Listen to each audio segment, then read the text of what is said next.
Halo, jumpa lagi di kelas belajar bersama. Kali ini kita akan mempelajari tentang cahaya.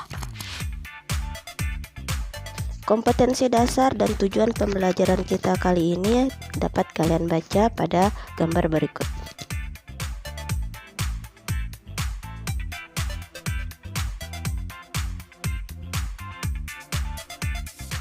Cahaya merupakan gelombang elektromagnetik yang terdiri atas medan listrik dan medan magnet yang merambat tegak lurus dengan arah hambatannya. Cahaya dapat merambat dalam ruang hampa dengan kecepatan 3 kali 10⁸ meter per second. Adapun sifat-sifat cahaya yang pertama yaitu merambat lurus, yang kedua dapat dipantulkan, ketiga dapat dibiaskan, dan yang keempat merupakan gelombang elektromagnetik. Kita akan bahas satu persatu tentang sifat-sifat cahaya. Yang pertama, cahaya merambat lurus. Maksudnya, arah rambat cahaya yaitu merambat lurus.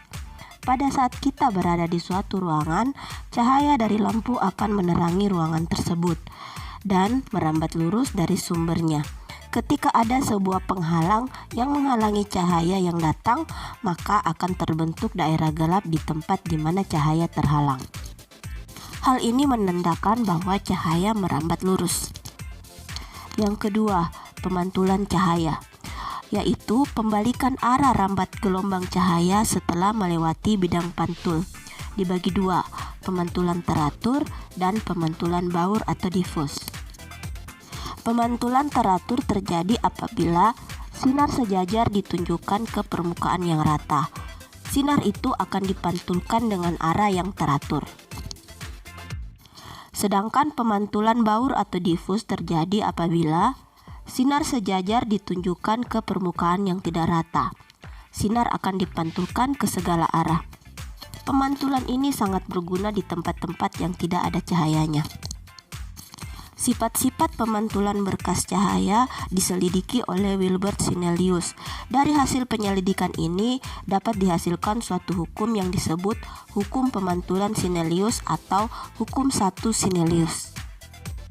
Hukum 1 Sinelius menyebutkan bahwa sinar datang garis normal dan sinar pantul berada pada satu bidang dan ketiganya berpotongan pada satu titik. Kemudian, besar sudut datang sama dengan besar sudut sinar pantul. Sifat cahaya yang ketiga yaitu cahaya dapat dibiaskan. Pembiasan adalah pembelokan arah rambat gelombang cahaya ketika melewati dua medium yang memiliki kerapatan yang berbeda. Pembiasan cahaya juga diselidiki oleh Wilbert Sinelius. Dari hasil penyelidikan ini dapat dihasilkan suatu hukum yang biasa disebut hukum pembiasan Sinelius atau hukum 2 Sinelius.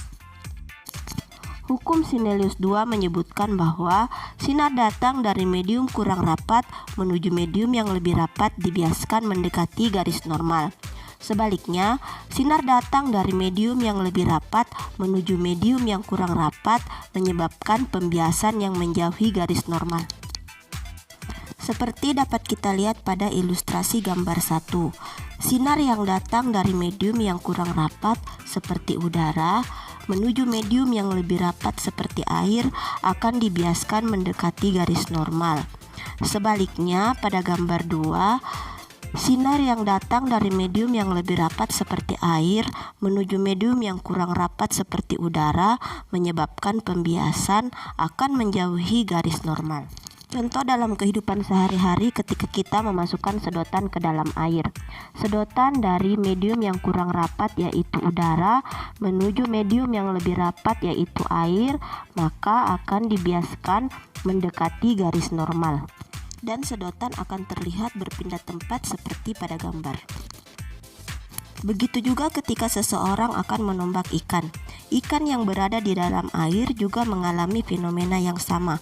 Posisi bayangan ikan yang kita lihat bukanlah merupakan posisi yang sesungguhnya, karena cahaya yang dipantulkan dari ikan tersebut telah berbelok. Oleh sebab itu, jika kita hendak menombak ikan, maka arahkanlah tombak tersebut sedikit ke bawahnya, supaya dapat mengenai ikan dengan lebih akurat. Sifat yang keempat dari cahaya yaitu merupakan gelombang elektromagnetik. Hal ini terjadi karena gelombang cahaya terbentuk karena adanya perubahan medan magnet dan medan listrik secara periodik. Klasifikasi gelombang elektromagnetik biasa dikenal dengan spektrum elektromagnetik.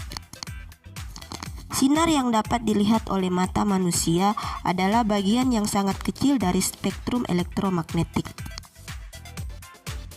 Sekian pembahasan kita kali ini, sampai jumpa pada pembelajaran berikutnya.